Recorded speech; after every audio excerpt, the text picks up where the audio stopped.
here. Now, we're just gonna give people about maybe like a minute or so to come in. So if you're just popping in right now, just give us a quick little minute, just basically to ensure that we can go Get through with started. everything. Okay, and Twitch is being a pain in the ass again. There we go. Okay, Twitch is finally live. All right, hello people. Welcome to the 4 viewers already here. Glad to see y'all. Thank you so much for coming on. Obviously, this is the the sixth episode of the Canada Files Canada News stream.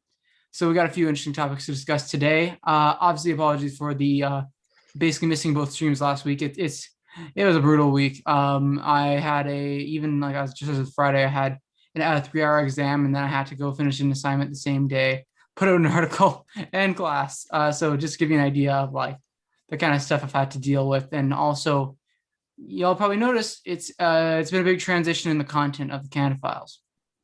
So basically, you saw the investigatory content, the article that I put out in terms of Xinjiang. Basically, that's the standard. That's the standard now. So that means it's not going to come out every day, but it's going to be good quality, and I can assure you that. So basically, point being though, obviously we are joined this week. Basically, we have a fair bit of things to discuss. And there was a op-ed submission that I got a few days ago that I was honestly pretty impressed when I got the message about that, because it was kind of a concept that had always popped in my mind out of curiosity, but had never really not many people had articulated it in a particularly good way. So that man is Alex Corbett. So Alex, before we get into what this is all about, can you tell people a bit about yourself?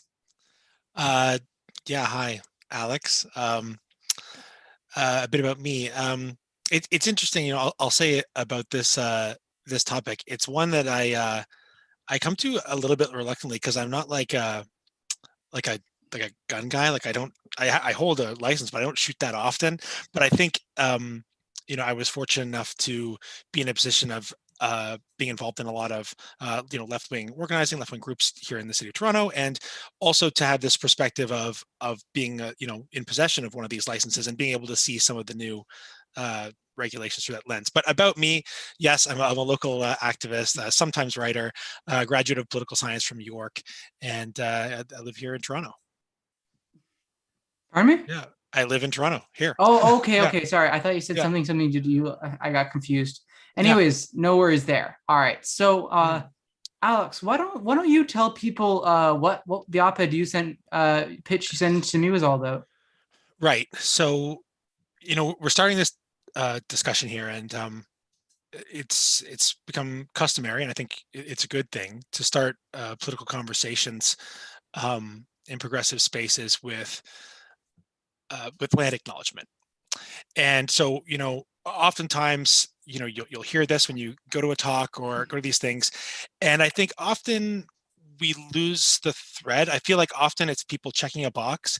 And what I really want to do for this discussion, what I wanted to do for this article was to take the idea and the recognition and the reality of the settler colonial state of Canada seriously when discussing the issue of gun control, but really with any issue, right? I mean, we have to understand and comprehend and have in historical context the state, the state that the country in which we find ourselves, right?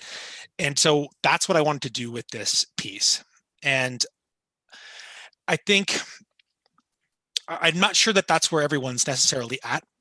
I think a lot of people on this issue would maybe need to hear more about why these things wouldn't be effective, and might not be ready to jump to, hey, these regulations are part of a long historical trend of not disarmament, but also dispossession of Indigenous and working class people in this country, and to really understand it in that way.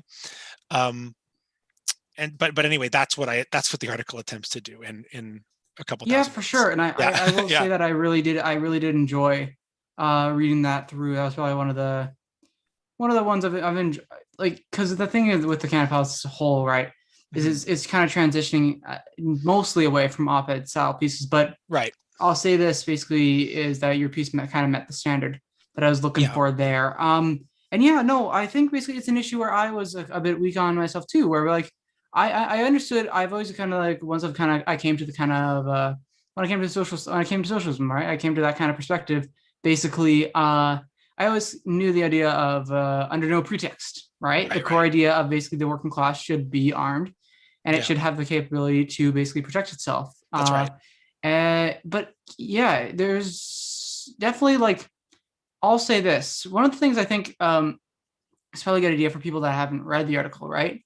Is like what is the how's dispossession of the of working people and of like of racialized people and indigenous nations how has that been used in accordance with say other repression by the settler state? Right. And so I gave some examples in the piece. I talked about how some of the earliest gun control measures were enacted after the Red River Rebellion. And that was a case where, back then the state didn't, it didn't have to kind of couch these sorts of policies in a veneer of public safety. They could just say, no, we're doing this to disarm Indigenous people, right? And they were very clear about saying that. And in that instance, the gun control took the form of saying that Indigenous people and their allies could not have rifles; they could only have shotguns. And for those of you who don't really understand the difference, basically a shotgun is for only short range, so you could like hunt with it, so you could have sustenance, but you can't really fight with it in an open field, right? And the legislation was very clear about why they were doing this, because they wanted to reduce the effectiveness of any further rebellion. And so they should. I mean, they're a state that's trying to maintain its territorial integrity and to be the legitimate have a legitimate monopoly on the use of force, as states do. But as leftists, we should really ask ourselves, what does it say about our interests? What does it say about what we might want? I mean, in more recent years, people have begun to look more favorably upon Riel and upon the opposing force to the Canadian state in that conflict. And I think it kind of behooves us to think about why it is the Canadian state saw fit to enact gun control afterwards. Not that really answers your question, but yeah, like that's one interest, one part of the story, and then it goes on further from there. Um, One of the first steps in the internment of Japanese Canadians was preventing Japanese Canadians from being armed. So, before the state, whether or not they knew they were going to engage in the depths of repression that later followed, um, one can't be sure. I don't know. I don't have that much information on the internment of Japanese Canadians, but what I can tell you is that one of the first steps they took was disarmament, and that was done, and I put it in italics in the piece, via order in council, which should make the hair stand up on the back of your neck a little bit if you understand the nature of what occurred on May 1st, which was an order in council banning widely held firearms in the country, legally obtained firearms in the country. Yeah, for sure. Yeah. Gonna quickly pop in to say, basically, if you guys enjoy the journalism streams, feel free to sub to the channel. Basically, support the stream, support the journalism. You'll get access to some special emotes, and also you'll be supporting the journalism there. And if you can't sub, no worries. Just consider following and maybe sharing the channel around as well. But Alex, now getting back to our regularly scheduled programming. Yeah, definitely sub to Aiden's channel. He's had a lot of great guests. Yeah, so further to that, what I'm trying to do in the piece is put in historical context these latest proposals and the latest order in council to kind of show where the government's thinking has been at over time, and to show that actually it is in periods of uncertainty about the state's future that they have more of a tendency to enact these kinds of gun control policies. The conventional narrative and the narrative that the media will give you is that these policies are enacted in response to mass public shootings or to increases in criminal gun violence or those sorts of things. And while it's kind of true in the sense that that's what's used to justify it, when you look back historically, what you can see is that it's actually more of because it's in the ruling class's interest to not have working class people be armed, they always want to do this. But one thing I don't mention in the article, just as I'm stream consciousnessing this, is Kim Campbell, conservative prime minister, also tried to enact gun control in her brief stint as prime minister. Now, we're talking about a conservative here. I believe it was Bill C-80, and there was a bunch of various firearms restrictions. Now, that was at a time when the progressive conservatives were quite a bit different than they are now. It's pre-Canadian Alliance, pre-reform mergers, but where a lot of the kind of Canadian gun culture has been absorbed into the Conservative Party, not because as a ruling class party that they're for the principle of working class gun ownership, but they recognize that they can use this cultural issue as a kind of wedge in the ridings that they need to win, if that makes sense.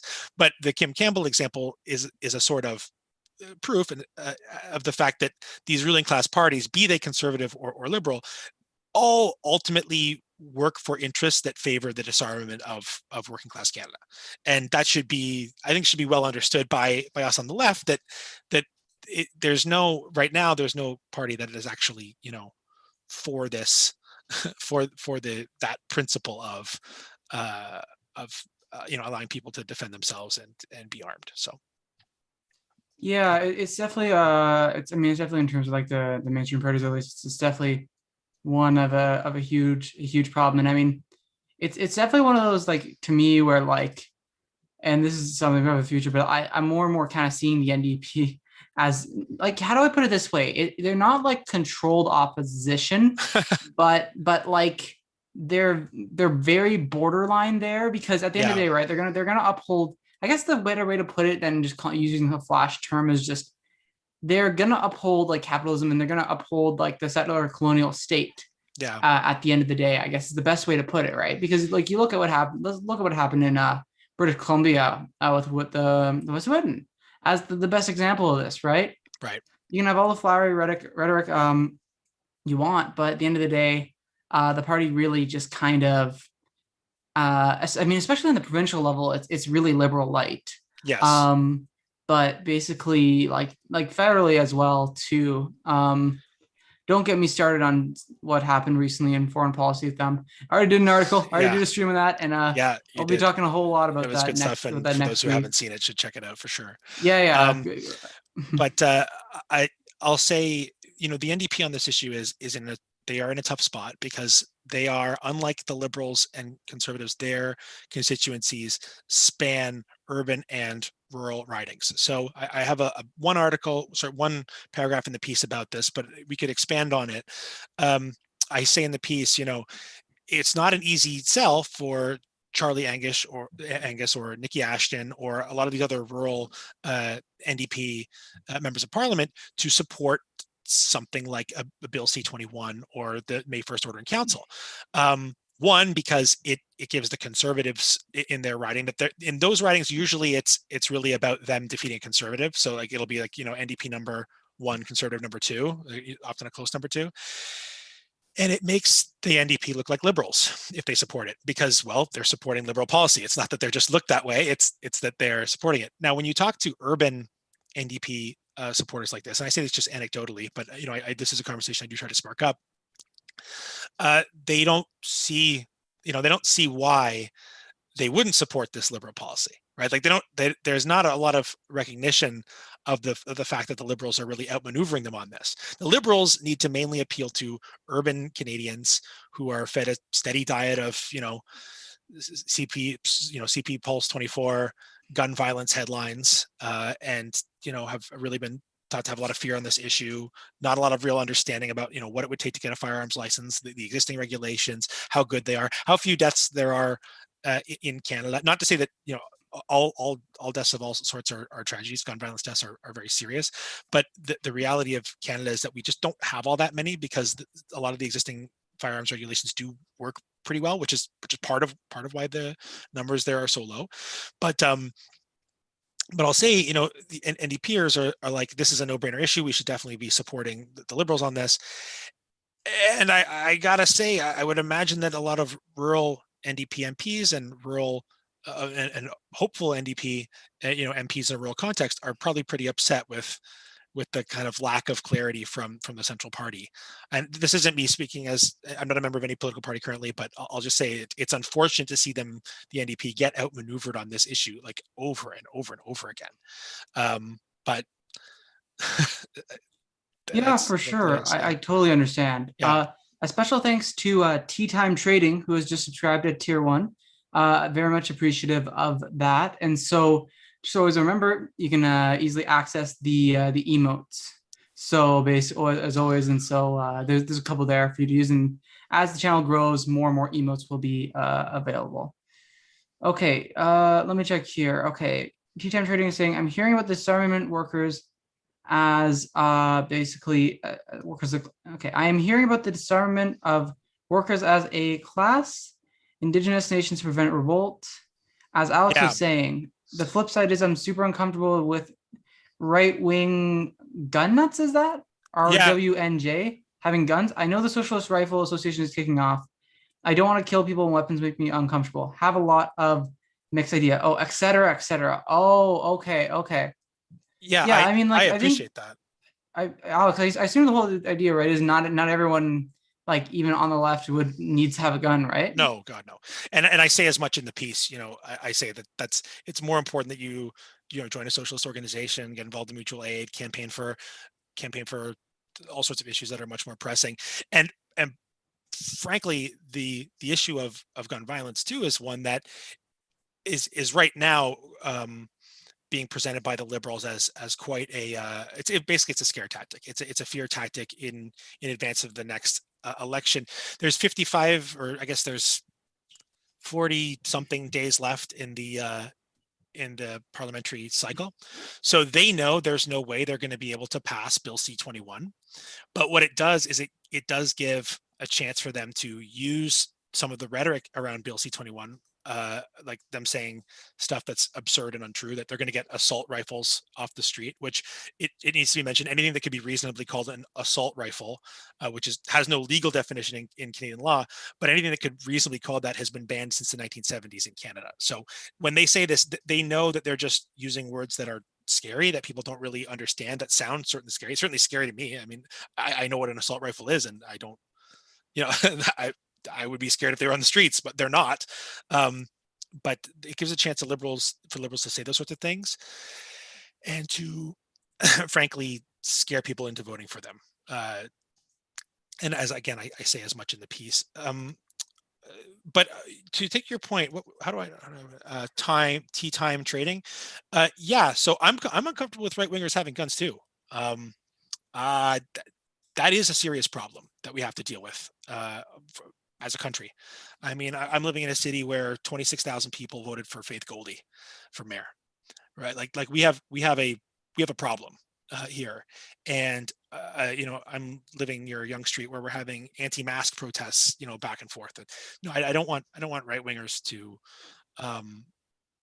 escalate, violently or anything like that.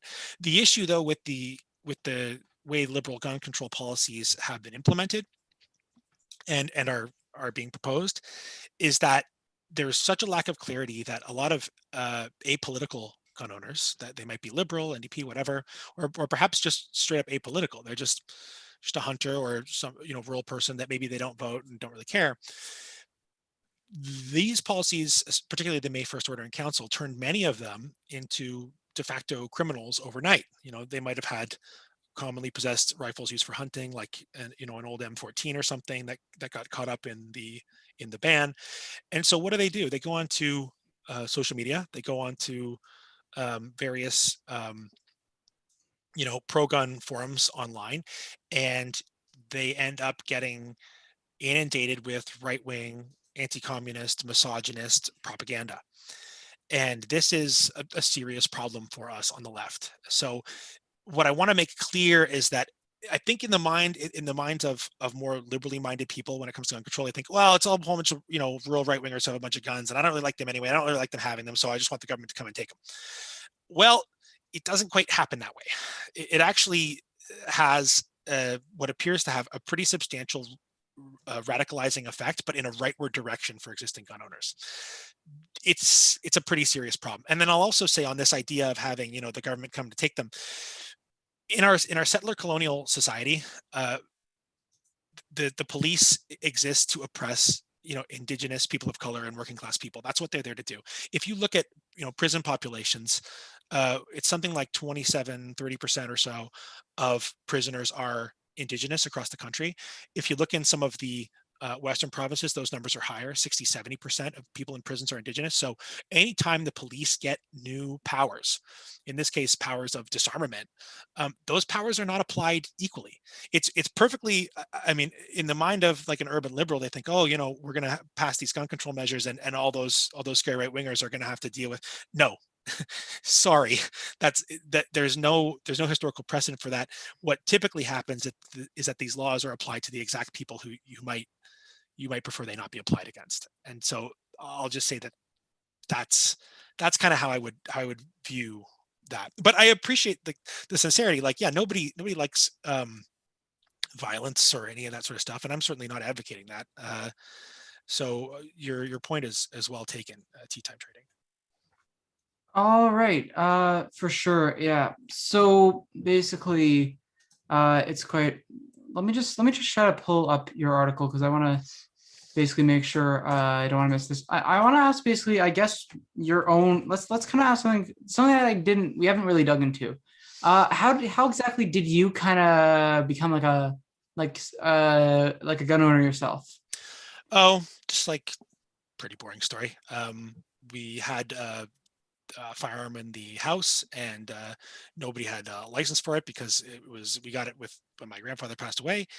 And then I was like, well, I better get a license for it because we want to be in compliance with the law. And so throughout the process of and being a political science person, being a political person, when I went to get the license, I'm like, I want to learn everything I can about this. So I went and read the laws back and cover to cover. I engaged thoroughly with the Canadian firearms licensing course, and then from there took an interest in some of the various groups who take up this issue in Canada, and that combined with my political science training and my general curiosity about things, I took an interest. I'll say I wrote the article because I felt like you were saying a little bit at the beginning there, that this is a perspective that a lot of people on the left have, but there wasn't really any there wasn't really any article like this out that was circulating in response to the May 1st order in council, or the more recent Bill C-21 proposal. So I figured, well, what the heck, I'll I'll write it. And so I did. Yeah.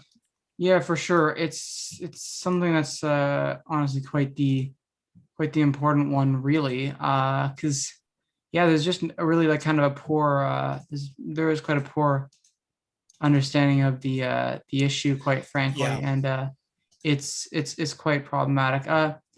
So I want to do something here. I want to see if I can.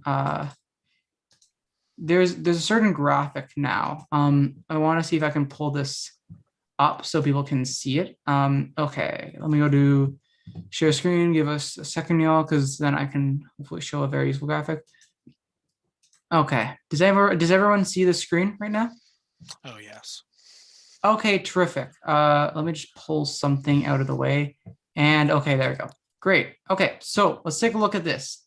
You wanted me to kind of bring Well, up this graphic as a discussion point, right? Yeah, I was just going to throw it up because a lot of people don't understand what what the differences are between Canada and the US in terms of licensing. And I think, well, this is a meme. It's actually a pretty accurate meme. And it just kind of shows some of the steps that you have to go through if you want to obtain a firearm in Canada. And I mean, I think the problem with gun control is that it's the bourgeois state that does it. Okay, like let's just make that clear. If we were to have some sort of workers state, or we one day were to be successful, I think there would probably still be some sort of gun control, right? There would still be some sort of licensing system to make sure that people were kept safe and and secure, right? I mean, this isn't some libertarian argument about like my rights or something, right? Like no. But I think a lot of people who are, advocating for their measures don't really have a sense of how stringent the measures are currently, and they are pretty stringent. Um, you know, waiting periods and background checks and a mandatory safety course that takes 2 days to complete in class, and with practical training where you're holding like dummy firearms and learning the various actions and all the rest of it. And I think a lot of these systems are pretty successful because we have very low rates of accidental firearms industry firearms incidents in Canada, and very low rates of firearms violence amongst licensed gun owners,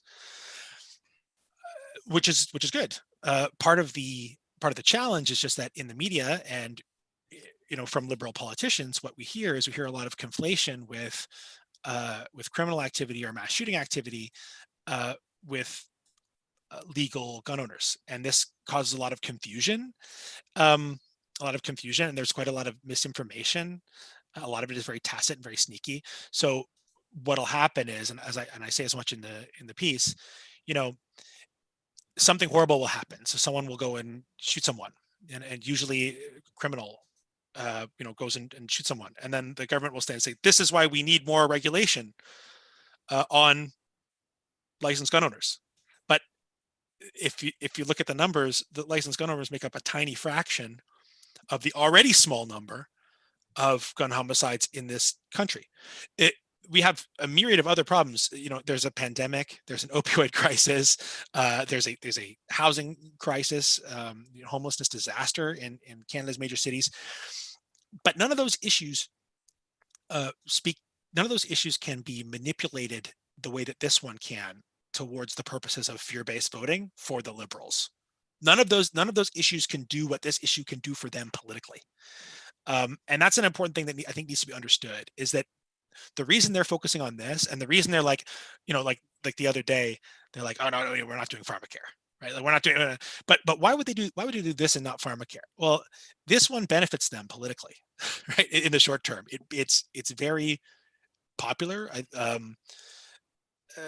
Particularly popular in the ridings that they need to win and hold, and that is the reason why we're hearing about it now. As I said, there's not enough time in the current parliamentary session to actually pass Bill C-21, so it needs to be understood as electioneering, because again, the Liberals know this. Bill C-71, which is a gun control measure that passed 3 ago, if you count C-21 as the current one, that took something like 155 days in parliamentary session, which was like a little over a year in real time. There isn't that much time before the next election, in all likelihood. So it's important that people understand that even if you're for gun control, even if you're for more rules, that Bill C-21 is really not so much about that as it is about scaring people into voting for the Liberals. And I could get more into the weeds about some of the problems with C-21. Like C-21, again, just as an aside about the pharmacare that happened this week, people were rightly upset with the Liberals for not voting for an NDP motion on pharmacare, because the Liberals have been promising pharmacare. But the rationale the Liberals gave to say, "Oh, well, we can't do pharmacare," was they said it was provincial jurisdiction. They said, "Oh, we can't interfere in provincial jurisdiction."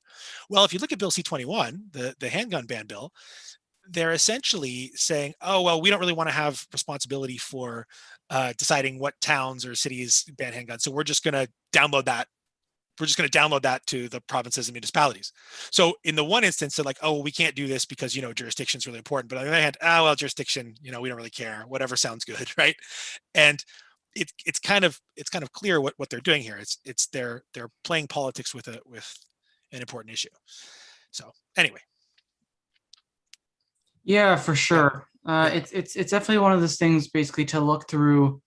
And again, this is graphic is almost another eye opener for me, at least in terms of like basically I always had an understanding that there's more to basically the regulations Yeah. than I always like originally thought. But it's quite the game there. I'm kind of curious. Random question: is this coming from like a subreddit? Like, where is this meme coming from? Where's the quality content I coming don't know. from? I don't know where I found this meme. I've had this one for a while. But this center thing where it talks about what Canadians need to do is really just a synopsis of the Canadian Firearms Act and what you'd be required to do to get a firearms license. and so the issue that of the order in council is just that they're taking a bunch of firearms that were previously non-restricted, and what they're doing is, as seen there, the lowest tier of license, and they're making them prohibited, which is the highest tier, or the most restrictive. But again, the Liberals are very contradictory. They're like, these guns are dangerous, we have to get them off the streets. But then I think they did a cost assessment and went, well, we can't really guarantee that this will create a lower crime rate, or anything like that. So, well, what we're going to do is we're just going to let people keep them, but you can't use them. So you can put them, in your safe, is what they're telling people. But that doesn't really. I mean, if someone was a criminal with criminal intent, right? What difference would that make? Right? It wouldn't make any difference. And so you can really see, when you kind of drill down into some of these regulations, that there's not, that really the intention is it's about how it makes people feel. It's really what it's about. Yeah, for sure. I definitely think the core thing to remember in terms of this whole situation, right, is that basically, like, the bourgeois Canadian state is not going to act in the interests of, it's a Right. bourgeois settler state is not going to act in the interests of working class, and especially basically racialized and indigenous nations, Exactly right. basically, in this country. And so I think it's really important for people to have a overall, like, a skeptical eye on the actions of the state. I liked when you talked about the theory of the state Right. as well, when you chatted about that, in terms of, like, I guess that would be one of the aspects, right? Which I think people get, but maybe just elaborate a little bit on that. Like, basically, when you're going to the article there, you're generally talking about kind of Yeah. like how people kind of confuse one good position, but then think that basically another good position will automatically will come. It's like the broken clock, Right. almost broken Yeah. clock fallacy. Yeah. And you'll hear that a lot from, radical liberals, people who are ultimately progressive, and maybe even, good politically in some respects, will be like, oh, well, at least the liberals are doing this good thing, and banning firearms, or really going after those gun owners. And I think there's a tendency to think that, from these sorts of radical liberal minds, that they're winning something, that, oh, we're getting at these right wingers. But as I explained previously, no. On this point that you make, Aiden, and that I make in the piece about the state, uh, it's important that we understand that, yeah, the state isn't there to operate in our interest as working class people. That's not what it's there to do. And I go on a little bit of a litany of complaints about the liberal government in the piece. I talk about how they tried to foment civil war in Venezuela, and they've refused to condemn fascism at the UN, and they've sold arms to Saudi Arabia, and they trample organized labor. And I go through all these things, and how they're ultimately complicit in genocide of indigenous people, here in Canada, both historically and ongoing. And the crucial thing to get is that all of this is in line with the way that the Canadian state sees itself, whether it's liberals or conservatives at the helm. Um, they see themselves as managers, uh, kind of a committee of managers for the ruling class of this country. And so, if ever you find yourself agreeing with them on something, I say to to the leftists, if ever you find yourself agreeing with the liberals on something, get really skeptical. Ask yourself, am I missing something here? And I think a lot of people on this issue are missing something here. And I think what they're missing is a lot of this historical context, some of which I provide in this piece. So yeah. Yeah, for sure. And I think basically, yeah, it's definitely one of the most kind of frustrating, one of the most frustrating kind of like issues, in terms of that. Okay, I am uncertain what this is tea time trading. I see. Basically, wait a second. First of all, Project Pat Niner is saying, yep, my variant was NR. Now Yeah, it's prohibited. non-restricted. So basically, Project Pat Niner had a regular firearms license, a non-restricted license. Well, maybe he has a restricted one, but either way, he had a firearm that was non-restricted, that he could use for hunting, that he could use to uh, basically do whatever he wants with: target shooting on crown land, target shooting on his own property, whatever it is you want to do, that's not in contravention of any bylaw, provincial ordinance, or federal firearms law. He could use it for that.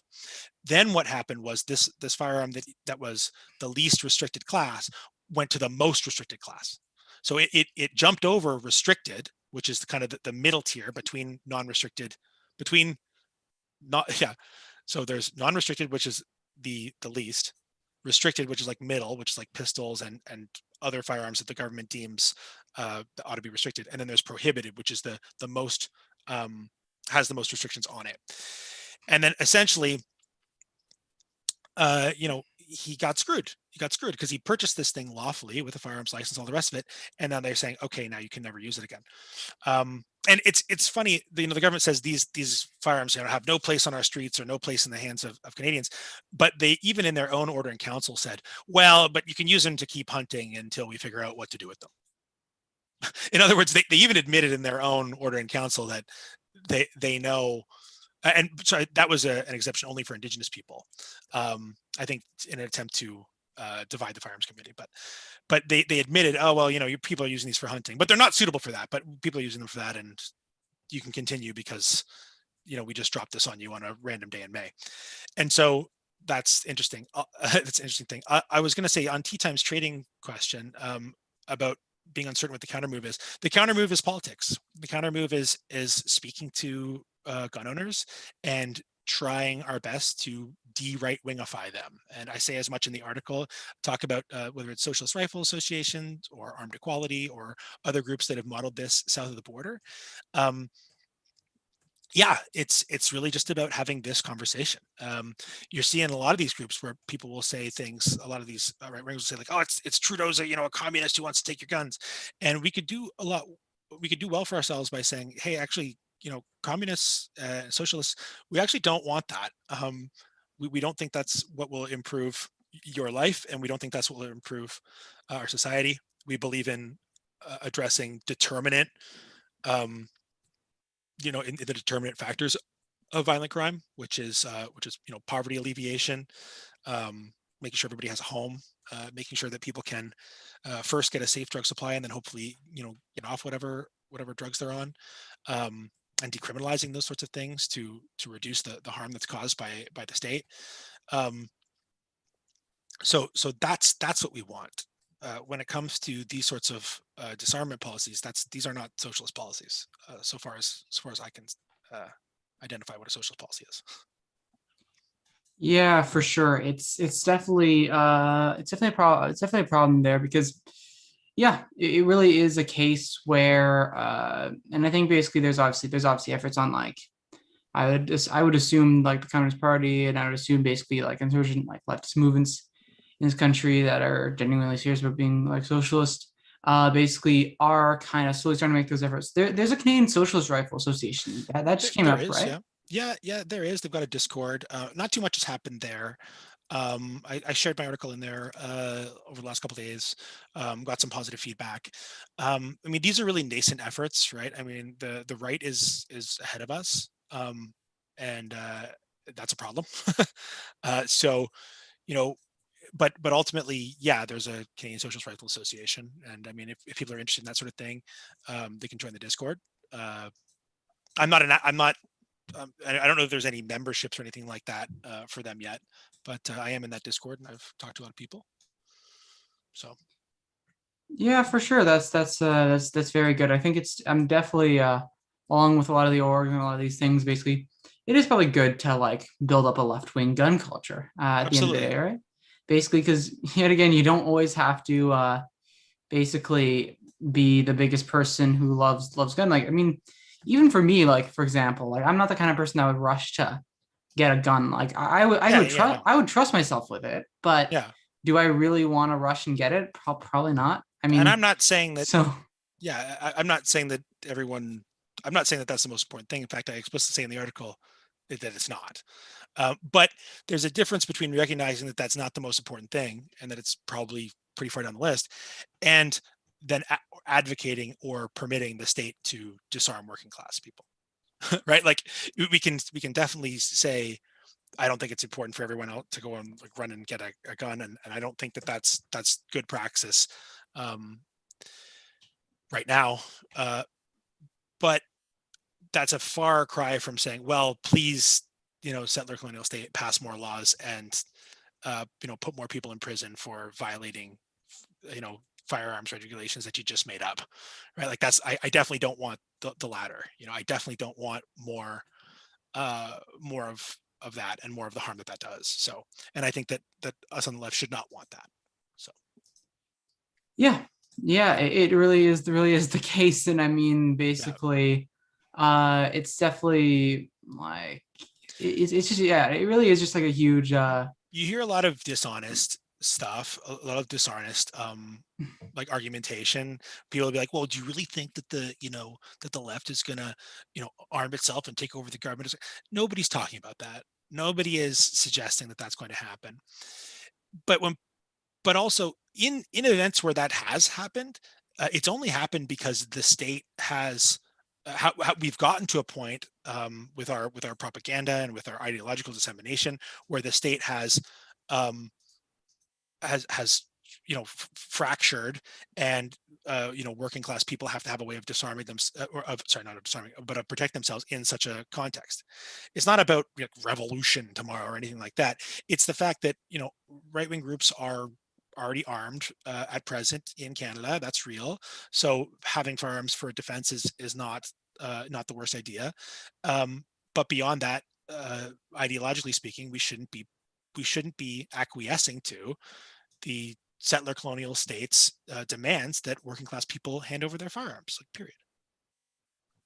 Yeah, no, for sure. And I think basically, like I'm no NDP supporter myself. I left the party in like I think it was like August or July of last year. Anyways, basically, back when I was like a socialist, but I still kind of like had some sort of faith, or basically didn't really have faith, but was like under the impression that I could work it through.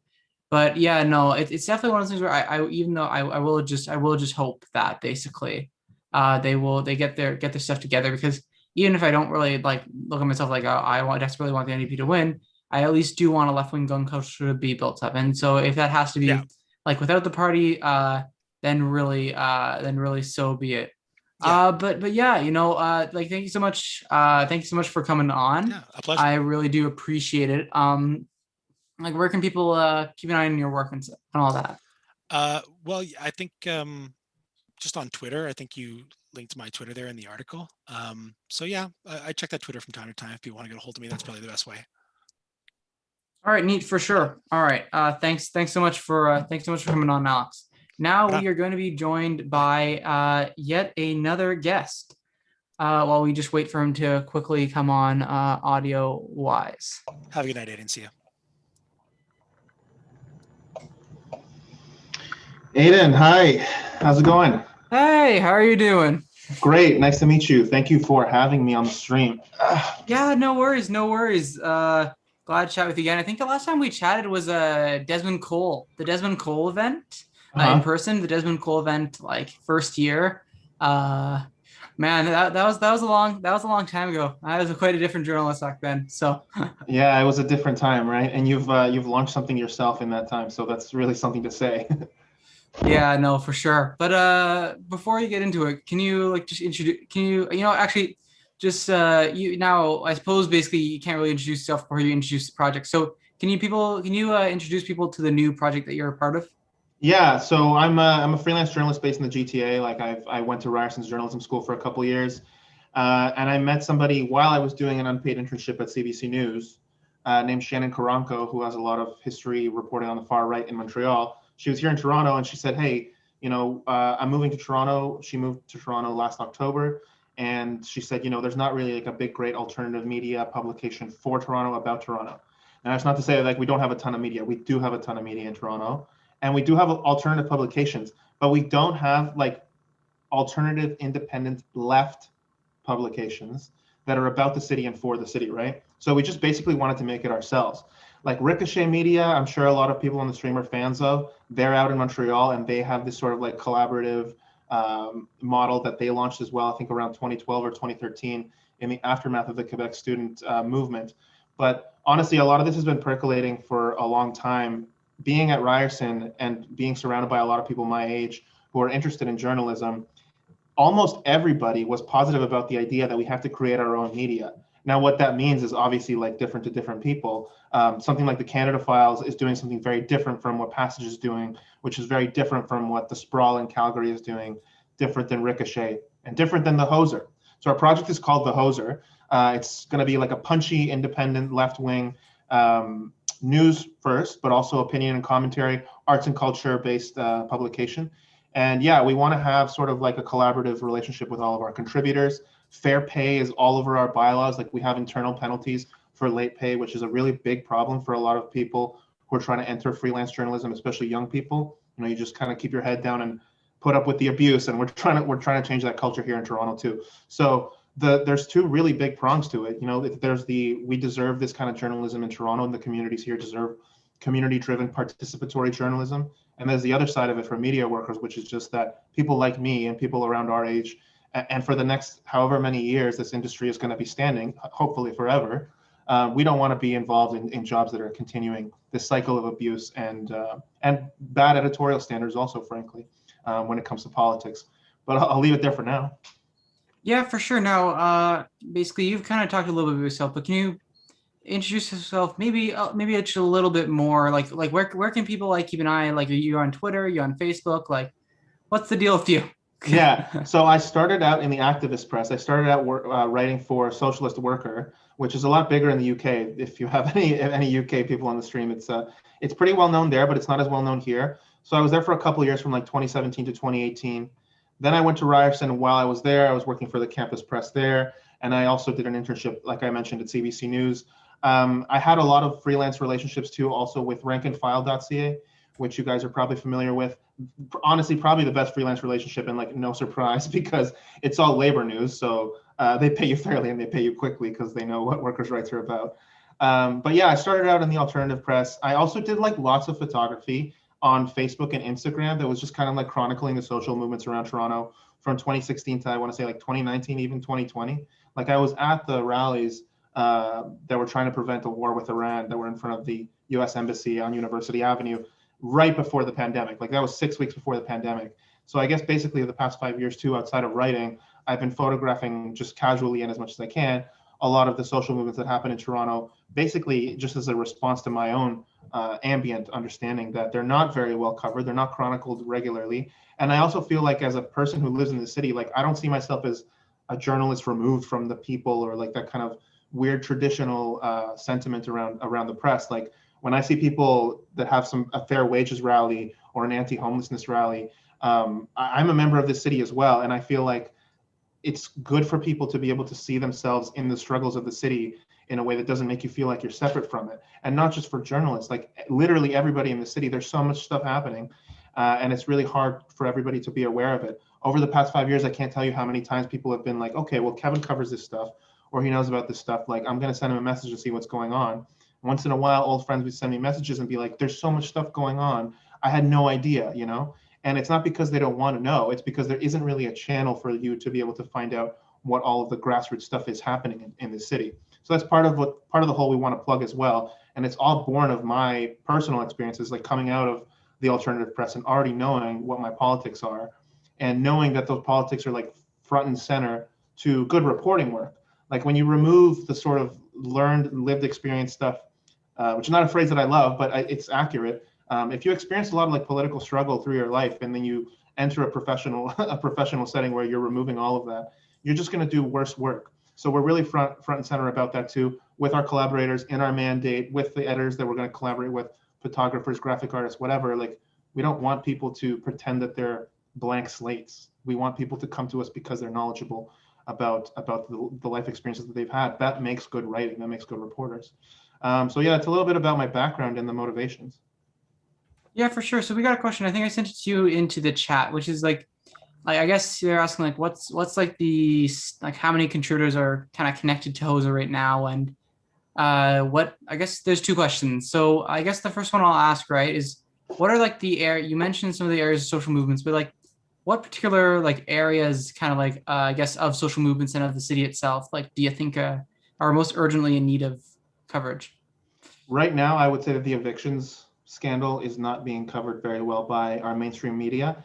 I've actually been surprisingly impressed by some members of the NDP, like showing up like when there's evictions happening. I believe Rima Burns McGowan was at a few of those things earlier in the season, which is not necessarily something I think the entire party is behind. But outside of the conversation about electoral parties, like the way that that's being covered, I don't think has received nearly enough attention in the mainstream press.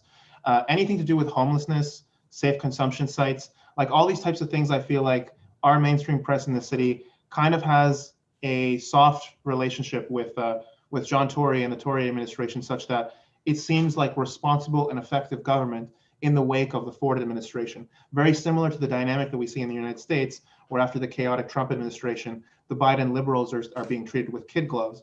I saw the same dynamic after Trudeau was elected, and I think we see it now with John Tory as well. A lot of the things that are going wrong in the city are going wrong because of right-wing policies, austerity policies, racist policies, and Tory is not treated with that type of rhetoric or that type of criticism in the mainstream press. So honestly, a lot of like local stuff that the city is responsible for. Beyond that too, though, I think it's important for like working class media workers to amplify the social movements that are of the working class. We have so many struggles in the city which are not highlighted. And I do think actually part of that is because of the media concentration in the city. You have so much stuff. It's very similar in New York. You have so much stuff going on at a national level, and you have so many people that have flooded in to these cities to work as media workers that their perspective is not about what's going on around them. It's really amazing to me that a city like Toronto can be majority like non-white, which happened over the past 10 years or so. The city of Toronto has become majority non-white, and we do not have one great like alternative publication or a bunch of great alternative publications that are covering this stuff. I mean, it just says to me that there's a big distance between those things. And as I mentioned, in Calgary, this is happening, and in Montreal, this is happening. Montreal has a very vibrant alternative press culture. We've had some of that here in Toronto, but a lot of it have been projects that are sort of afterthoughts from Postmedia or Torstar. We are doing this front and center, and this is the only thing we are doing because this is the thing we believe in. It's not something that we're doing offhand while we figure out whether our newspaper is going to keep working the way it's working, or if we're the public broadcaster, how much we have to fight the next incoming government for funding. So it's a very different situation. The number of collaborators, to answer your question, the number of collaborators right now, we have 7 people that are involved with the Hoser. So that's our board of directors and our co-founders. All of us are potential contributors / collaborators, but the board of directors as a not-for-profit, they're not paid for their role. They're paid for their input. So we have people from CWA Canada, the labor union, the all media labor union. We have people that used to work at CUPE and have worked for Rabble and Ricochet and Vice, CBC, other independent outlets as well. We have people who are we have one person who's currently working at the Toronto Star on the board. And as I mentioned, Shannon Karanko, my business partner, she's done a lot of work for the Montreal Gazette and other sort of post-media and other post-media papers, the Globe and Mail, and she was an associate producer at the CBC.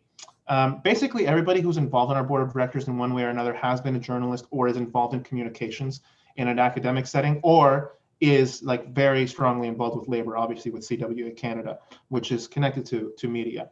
The way that we're going to be attracting more collaborators is by raising a lot of funds that we can use towards embodying our bylaws. So what do I mean by that? In our bylaws, there's like specific pay structures that we feel are what would be fair pay for articles, what would be fair pay for investigations, for graphic design, for photography work, everything that you can imagine that we might be commissioning, right?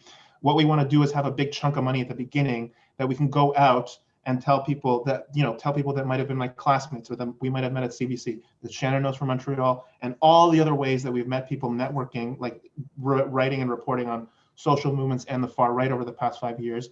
We know a lot of media workers that want to do this kind of stuff and that have this perspective, and there isn't a space for it in Toronto. So part of what we're doing here is trying to get the funds so that we can pay people fairly to do the stories that they think should be done, like front and center and at the beginning of the Hoser. Obviously, Toronto-centric stories. The number of collaborators, though, because of that, is not limited. The amount of funding will dictate how much work we can do and how quickly. Yeah, for sure. It's definitely all related to my own experiences. I think there was some coverage, especially in the early days of the Canada Files, that didn't always have its foreign policy focus. It was kind of something that grew out of my experiences out of time, really. Like, it took until maybe, like, I would argue, like late February, March-ish, when that focus began to kind of percolate in a way. Almost a lot of it was because of the pandemic, right? Because a lot of the vast majority of the coverage was kind of movement based, like I think I went and covered like 7 or 8 basically Indigenous solidarity rallies in like the late January, like that February period. Basically, I remember going to cover like teacher strikes on multiple occasions, like these kind of pieces of coverage that aren't so much natural to like the kind of foreign policy activist focus, but there was just quite frankly nowhere else to put it, and I couldn't exactly write that for the eye opener. I've had some experiences on that per se in terms of their thoughts of neutrality and quote unquote neutrality and a lot of these things. So, and I said this in your chat with you, basically that if I wasn't already engaged in what I'm doing with the Canada files and the deep level of research that's required for what like I'm doing with we can be doing with the project and all that, basically it's the exact kind of place that I'd like to engage with. And I think regardless of whether I'm busy or not, there'll definitely be engagement between the two outlets for sure, because there is such a desperate need for that kind of Toronto coverage. There are so many rallies, there are so many movements, really in this city. I mean, like for like one of the few issues that does get some coverage. And I want to ask on a transitionary note. Basically, you mentioned in terms of the media's affiliation with the Tories and like John Tory in particular, right? Khalil Severe, right? I feel like I'm pronouncing his name wrong, but how do you feel like the media coverage of that issue has been? Do they think they've basically covered that fairly well, or do you think it's been same old from our media establishment? Covering the Toryites or covering the administration, or which? Sorry, sorry. You know the tiny shelters, right? Oh yeah, okay, Yeah, yeah. there we go. Sorry, I wasn't clear enough. Yeah. Yeah. So again, like the coverage, it exists in this way where it's like I haven't analyzed it extremely closely, but obviously I'm reading this stuff all the time, like throughout the day, seeing new stories coming out, and the media coverage has been, I guess, like what you could expect, which is like sufficient, or which is the bare minimum, but not enough for what we deserve, I guess, right? Like the coverage has been, okay, this person is being served with this thing, the police have said this thing, this is what the law is, this is what the statement is from the lawyer and whatever, right? So you have all your facts and everything, which is fine. But I think that it's incumbent on outlets like ours who may have more time or may have a more worker-centric idea of how you produce the news, doing a story on it that might encapsulate more context as to how this is possible. So how did it come about that the law states that you cannot create a home for somebody who needs one, right? Like, I don't know how to answer that question, but if I were writing a story about this, I would not publish 3 stories every 8 hours to make Global News or CTV happy.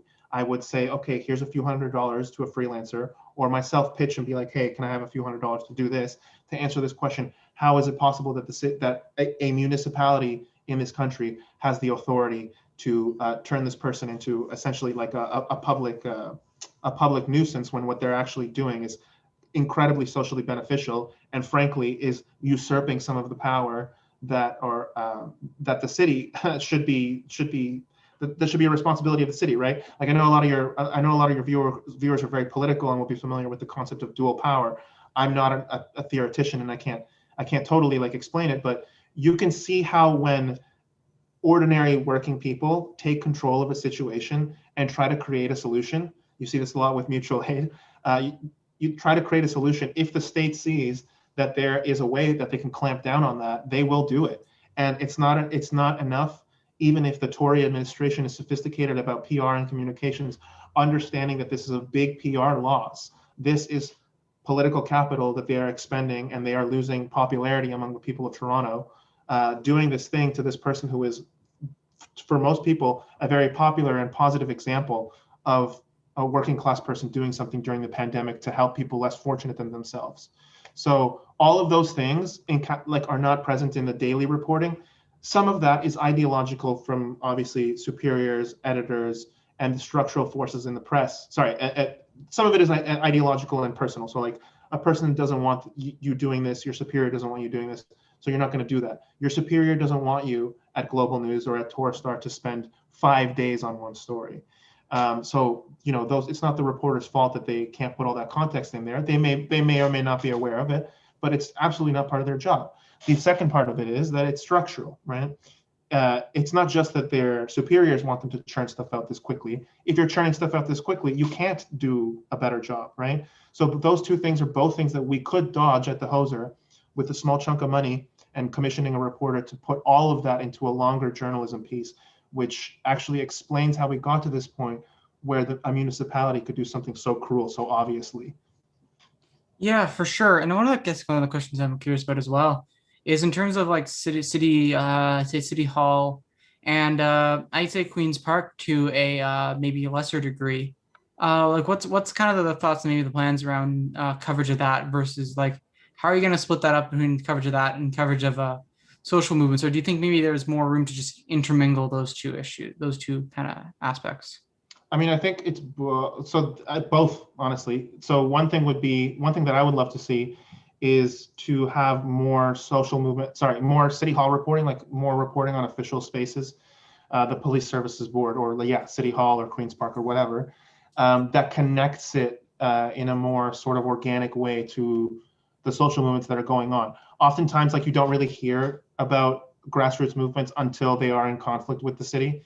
It would be better if we had ongoing coverage for these things that would develop an understanding among our audience that these things are always alive and well. And it's not just at the point of conflict where the city makes a bad decision, all of a sudden all these people exist and now they're just complaining. It's trying to develop an understanding among people that these things are alive and they're always going. The other thing as well is like, because we are positioning ourselves as a collaborative organization, like we want to not just tell our roster of reporters or collaborators what to do. We want them pitching to us what they want to do and like the unique angles that they have or the political passions that they have about a story that they're familiar with. If people are coming to us with their ideas and people are telling us that they want to be the City Hall reporter, like if somebody came to me and said, this is what I want to do this week, that they had a story idea and there was something to cover and there was a way to tie it to like a larger struggle. It also doesn't necessarily need to always be tied to a larger struggle. Like we are going to be doing news hits that are just like, this is what happened, and then this happened, and then this happened, quick and dirty, 600 words, and you pay the person the same day type of thing, right? But if somebody wanted themselves to be at City Hall, it wouldn't be like a situation in the mainstream press where we are assigning this person to go do that, and they have to do a good, a bad, or a passable, whatever job they want there for 40 hours a week. It would be a situation where the contributor is coming to us and saying, that's my passion, that's where I want to be. Nobody else is going to pay me to be there, and I know how to do X, Y, Z. That's the situation where we would say, okay, you're at City Hall this week, So that's also a way that we want to give people more control over their own work, right? Yeah, for sure. And like I'll say, yet another one of the stories that I think would have been terrific for the Hoser is when I went for probably like a month and a bit, like, and basically went extremely constantly to the AIR Collective, Afro Indigenous Rising Collective, when they did the encampment at basically City Hall, and basically they went to I think it was Dufferin Grove Park was the other place they went to before they were finally evicted, like in late July. But that's like one of the places where I think I covered like five or six articles there, like digging into this, and like I kid you not, I was the only person, I was the only reporter there for like 90% of the time. Like I wasn't always covering it. Like I might even be there and like I might just be doing other stuff for other articles, but I was pretty much around there like a significant amount of the time. But there was just no real like kind of media interest in covering it. There's nobody there. So like I'll say yet again as an example of why I'm like firmly in belief that we need kind of like a local effort like the Hoser is because a movement like that should have like mass knowledge. I remember being within OCAP and basically having to push really, really hard against like just certain misunderstandings and stuff about the group that were just existed because there was a sheer lack of coverage and there's a sheer lack of like understanding on a lot of these issues from even people who are viewed themselves very clearly on like the left on at least on domestic issues. So yeah, no, for sure. It's definitely one of those issues where yet again there's a reason why I brought you on, and the reason why and like I do believe in the work because it's something quite important actually. So now, Kevin, you said you really only have till about 8:15. Is that still the case? Or Yeah, no, I can wait till 8:30. Yeah, I'm good. okay, terrific. All right, that's great. Okay, so then I guess one of the questions I have that I was kind of saving because well I wasn't sure if we were gonna have time, right? Is basically in terms of let's say like for you, right? What's the first story or investigation that you want to do with Hoser? Yeah, that's great. Okay. I can't tell you because that's not how it works. I know, I know. Okay, I'm posing the impossible question. Someone asked that to me, I'd give the same response. But I guess.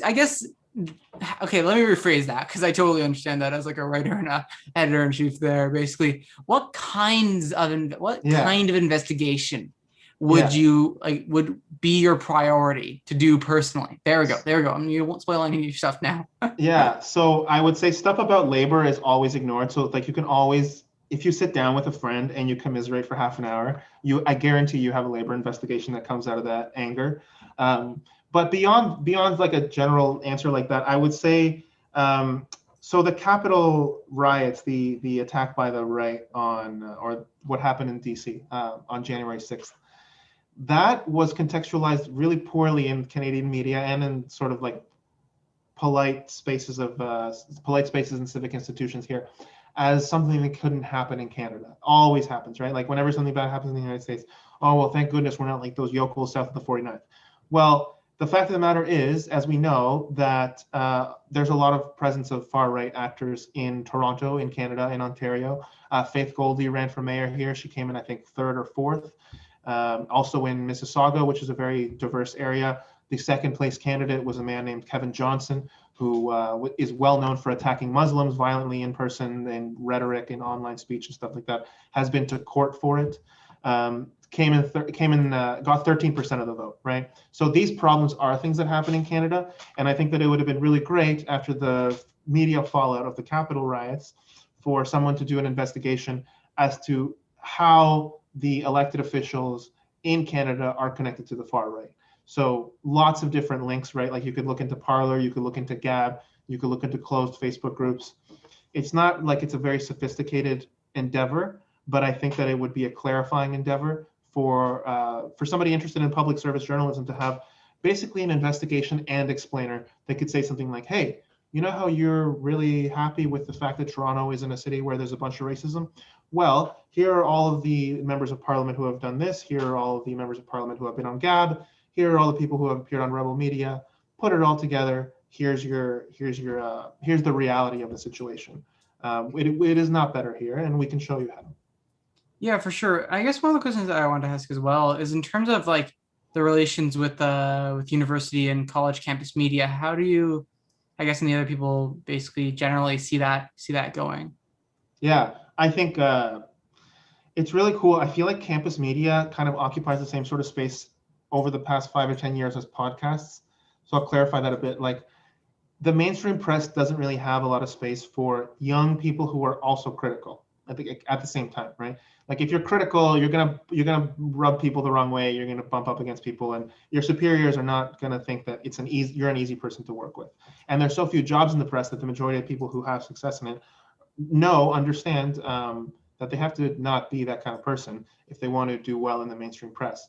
So, but that's not the case before you get there, right? And that's not really something that most people like academically understand during high school if they're applying for J school in high school, right? So you go to campus and you have a lot more freedom than you would probably have at a mainstream newspaper. Like you can definitely get away with way more at the Ryerson or at the Eye Opener than you can at the Globe and Mail. And when I say get away with, I mean like have the breadth to have a better working relationship with your superiors, to have to have better timelines, to have more control over your work, and to be able to pitch to people who are like your peers and treat you like your peers. They're not there because they've been there for 30 years. They're not there because they have some entrenched position of hierarchical power over you. They're there because 4 months ago they were passionate about the same thing as you, and you ended up in the same room working at a press on a university campus. So I think that entire dynamic breeds a situation where you have the potential for fantastic collaboration. I definitely saw that happen at the Ryersonian with me.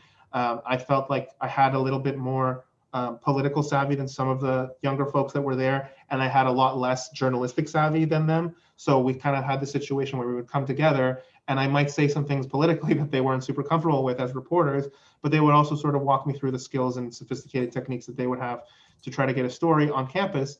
And that all came together really well. I think that can be replicated anywhere, really, where you have a situation where the people who work at the organization, so the co-founders or the board of directors, understand that the people coming to them, their youth and their lack of credentials is like absolutely not a consequence or absolutely not related to whether or not they have good story ideas or whether or not they might have something like pent up that they can't get out in the mainstream press or they can't get out in the campus press. So I really see the campus press as a good sort of, I don't want to say pipeline necessarily, because you can't just say, well, first you go to the campus press and then you go to the hoser and then you go to the big shots, right? It would be more like, I want to be in communication, and I am, with lots of people who work in campus media or are just leaving it. NASH 83, the Canadian University Press Conference, was just recently happening here. I'm sure you probably saw stuff on Twitter or other places in social media. And the majority of the energy that I see is people saying stuff like, the media is racist for XYZ reason, or why isn't this social movement being covered properly? Or just like, we are excited to create our own stuff, or we are so excited to finally be doing these things, or complaints about the unfairness in the media in this industry. All that to me says that there's a bunch of people who are on campuses right now, virtually or proverbially, I guess, who are going to be leaving that space soon and don't have any qualms about being loud and out about their belief that they should be treated fairly in this industry and that they should be able to do the stories that they're passionate about. So I see a really wide potential for partnership, or sort of like attracting people from that space. Absolutely. And I guess one of my questions, right, is, and I guess probably one of the last ones in terms of timing wise. Was there like a real was it more of a general push in a general sense, or was there like a real trigger point to where the kind of the site was founded, or at least you had the motivation to found something like this? Because I'll speak to, when I say I had basically some experiences with the eye opener, just in terms of basically being blocked from covering basically some of the student strikes, because while in hindsight I'm not sure if I think they were structured the best and set up the best to succeed, I still think the idea of it wasn't horrible in essence, right? They're basically, core point, right, is that doesn't matter in the end of the day. Basically the core thing is that basically just because I had spoken a little bit in favor of it, got totally blocked from covering it, right? And basically that kind of analysis there, basically analysis of someone with a perspective or someone with kind of more of a connection to some of the issues, like basically that was basically blocked, right? Mm-hmm. And I also had another experience where basically I was told by an editor when I was covering a climate change kind of activist event that basically I had to change one of the words around climate change because not all people believe that, and I would be biased. So like those, like I'll save that, like for example, those were trigger points for me. Yeah. Those were direct trigger points where I was like, okay, you know what, I'm not dealing with this. I have 4 years at minimum basically to build something like this. I'm going to start working towards something, and I didn't know the focus, and it ended up being foreign policy, and I think that's much for the better. But I'm wondering, like, what is there like a similar kind of case for you, or was it more gradual over time? It was definitely gradual, but there's so many little anecdotal moments like the ones you just described where I was like, oh, something's really wrong. Like, we can't do this, like, for example, when I was covering climate strikes for the Ryersonian in the fall of 2019. And I had a great relationship with my editor-in-chief, who is now on the board of directors of the Hoser. She understood all this stuff very firsthand. She gets like why this stuff is important. So obviously I wanted her on my team. But back then I didn't know that, and thankfully we had this great relationship where I could cover the things that I wanted to, in the way that I wanted to. And I remember when I was going there, taking pictures, like being there in the space, the protests on University Avenue and on Dundas, going all around the city, having a good time. Like, it was a sunny day and I was taking pictures, and there's a bunch of young people, like everybody's fighting for the future of this planet. Like, how could you not be a little bit attracted to that in a sort of human level? One of my classmates was running across Dundas, and I remember her coming up to me with a big smile on her face, and she had her camera and everything. She was doing the same thing that I was.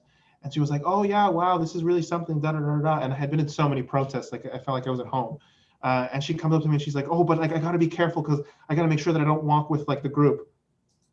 And I was like, what? Like, do you really think that somebody is going to see you in the crowd of a pro-climate rally and decide from their vantage point in the mainstream press, this woman is unemployable because she was pro-climate at this one rally that she was covering? So there's moments like that, but it was definitely gradual. Like, my household was the type of household that we always had CBC radio on when I was a kid, or CBC News.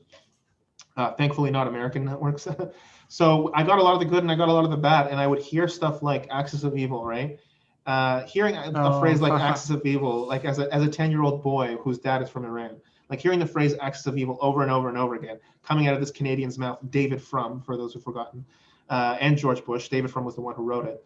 Hearing stuff like that, I was like, oh, it's not just that they can like regurgitate the messages that are bad. Like that's one thing to keep repeating that, but it's another thing to also in the States more than in Canada, obviously, march lockstep with an administration into war on false pretenses. Like I watched as the New York Times and CNN just pave the runway for the Bush administration, right?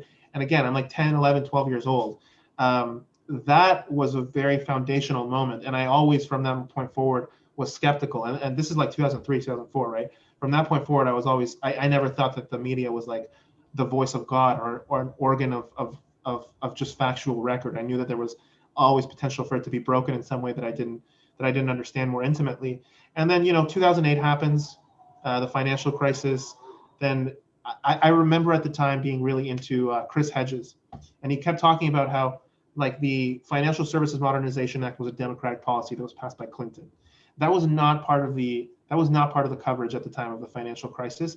And to me, again, I was like, well, you have liberals who were elected to office who destroyed laws that prevented this from happening.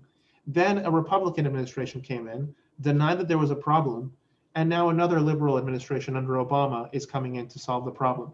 Why is it not the case that the press is hammering home the fact that it was a Democratic policy that got them here along with Republican incompetence, right?